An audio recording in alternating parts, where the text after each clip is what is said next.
Beleza? Eu sou o professor Luiz Matemático e vamos voltar aqui com mais uma aula de aplicação do conceito de razão e proporção. Vamos lá, para ter a proporção a gente depende da razão, então vamos definir primeiro a razão. O que seria a razão? A razão é uma forma simples e prática de a gente comparar duas grandezas, seja ela de mesma unidade ou de diferente unidade. Então, o que seria de fato? A razão é a divisão, né, no caso, é o quociente entre dois números A, B, com A pertencendo ao conjunto dos números inteiros e B também, só que o B ele tem que ser diferente de zero, porque aqui é uma fração. Na verdade, é o mesmo conceito dos números racionais, A definição dos números racionais é exatamente essa. É a razão entre dois números AB, numerador, denominador, antecedente e consequente, em que o numerador pertence aos números inteiros e o denominador pertence aos números inteiros, asterisco, no caso, diferente de zero. Então, se você quer fazer uma razão, você vai estar comparando duas grandezas. E aí a gente tem várias razões especiais que são utilizadas aí, como por exemplo, escala. O que é escala?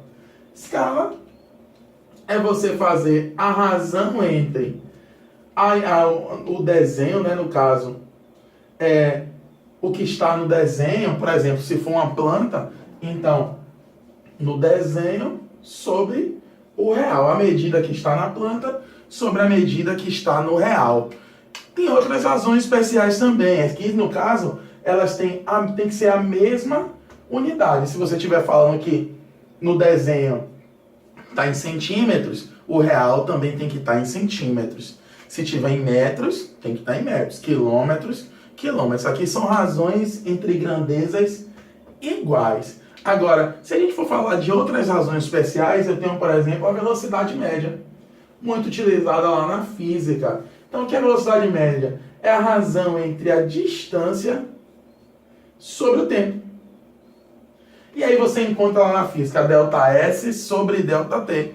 Tem outra razão especial também, a aceleração, também da física.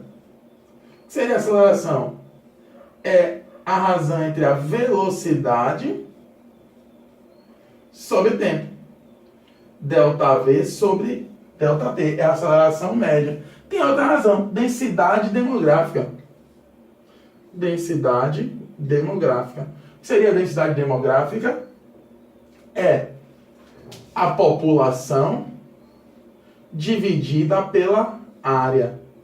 Então, se você quer saber quantas pessoas vivem em uma determinada área, qual a média, você faz população dividida por área e você acha a quantidade de habitantes por uma determinada área. Isso são razões. Então, é a comparação entre duas grandezas de iguais ou diferentes espécies.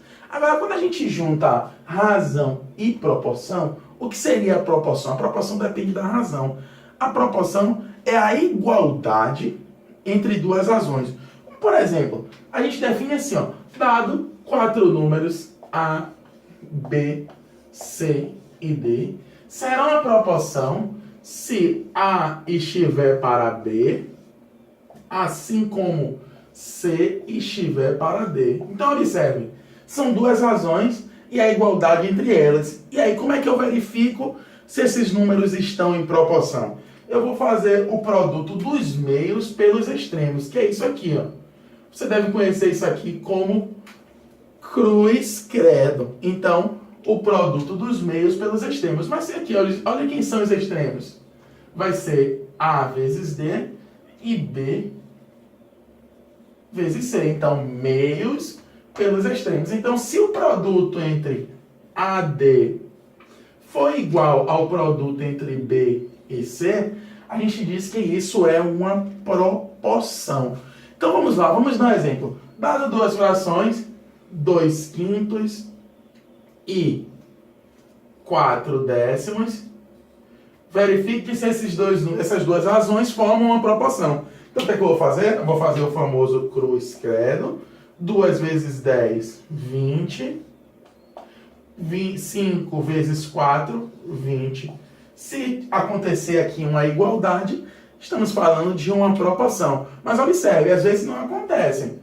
8 sétimos e 2 quintos, por exemplo. Então, 8 vezes 5, 40. 7 vezes 2, 14. Então, isso é falso. Isso não é uma proporção. Então, o que é proporção? É a comparação, né? É a igualdade entre duas razões. E quando a gente vai verificar, a gente faz o produto dos meios pelos extremos. A gente verifica se ela é proporção ou não. Essa primeira aqui que eu já falei, já é a primeira propriedade de proporção. Então, a gente chama assim, propriedade fundamental da proporção. Seu professor vai falar em sala. Gente, essa é a famosa PFP, propriedade fundamental da proporção. É a que diz que o produto dos meios pelos extremos formam a igualdade, são iguais. Então essa é a propriedade fundamental. Na próxima videoaula a gente vai ver as outras duas propriedades que a gente utiliza na proporção. Mas por enquanto vamos ficar só com a propriedade fundamental. Não esqueça de compartilhar, não esqueça de curtir, não esqueça que qualquer dúvida e sugestão, www.luismatematico.com.br. Um grande abraço, valeu!